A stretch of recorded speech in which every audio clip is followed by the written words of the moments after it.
Bienvenue aux paroissiens du Saint-Esprit et à tous ceux qui viennent errer sur cette chaîne de notre paroisse.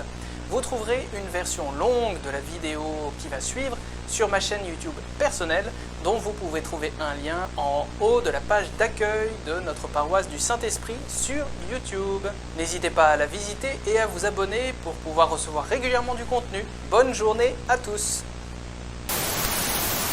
Et nous nous retrouvons dans un nouvel épisode d'Évangile du jour. Alors nous le savons, le carême est un long chemin, un chemin de 6 à 7 semaines. Il est semé d'embûches, de difficultés, mais aussi parsemé d'espérance de pouvoir, par petites touches et par petits pas, nous convertir. Et justement, dans ce désert, aujourd'hui, deuxième dimanche du carême, nous est donné une oasis. Et cette oasis, c'est le récit de la transfiguration.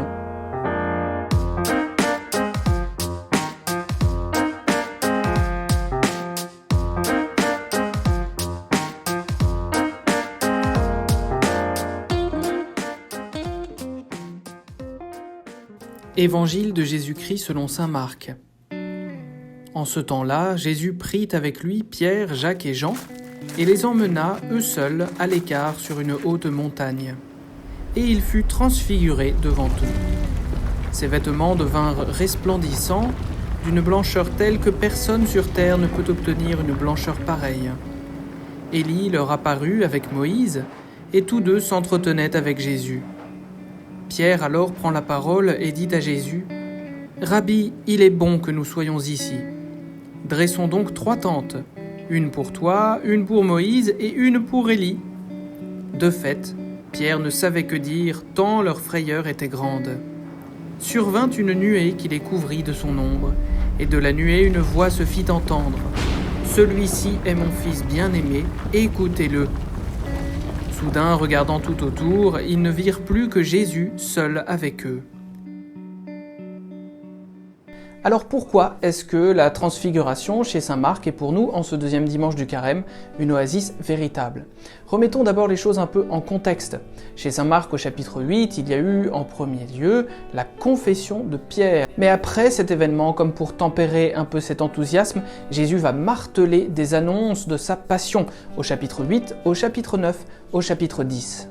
On parle de croix, de souffrance, de douleur, de difficulté, de sacrifice, mais avec l'évangile de la transfiguration s'entr'ouvre pour nous la porte vers un avenir de gloire et de lumière. Et précisément, il est question de transformation dans cet évangile, parce que le texte parle bien d'une métamorphose du Christ. Cette métamorphose, c'est avant tout la résurrection, celle qui vient jeter une lumière surnaturelle sur un monde encore habité par les ténèbres. Alors comment comprendre dans le détail cette transfiguration ? Eh bien c'est une théophanie, une rencontre avec Dieu comme au baptême, scène avec laquelle elle a d'ailleurs de nombreux points communs. Et puis vient la couleur blanche, ce blanc éclatant, ce blanc extraordinaire.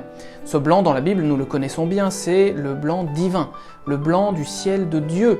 Un blanc surnaturel pour un ciel surnaturel, on ne s'y rend pas comme on se rend sur Mars. Au milieu de cet éclat, qu'est-ce que l'on voit ?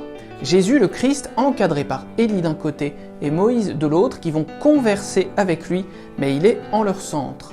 C'est en effet plongé dans l'écriture depuis sa plus tendre enfance, élevé par la Vierge Marie et par Joseph, que Jésus a compris progressivement sa mission, son identité et son destin. Après cette vision extraordinaire, Dieu va nous demander de passer donc à l'écoute. En quelque sorte, le chemin qui nous est proposé, c'est de passer de l'œil à l'oreille. Avec saint Marc, dans ce récit, la gloire du ressuscité est offerte ici et maintenant dès cette terre. Pour affronter le scandale de la croix, nous avons besoin de cette lumière intérieure qui nous est donnée, cette lumière divine, nous avons besoin de la contempler, de l'absorber pour la laisser inonder nos ténèbres.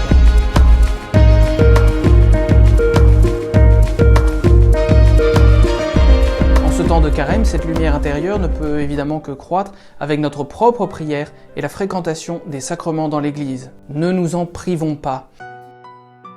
Merci d'avoir écouté ce nouvel enseignement, je vous souhaite un beau deuxième dimanche du carême et je vous dis à la prochaine fois dans la prière.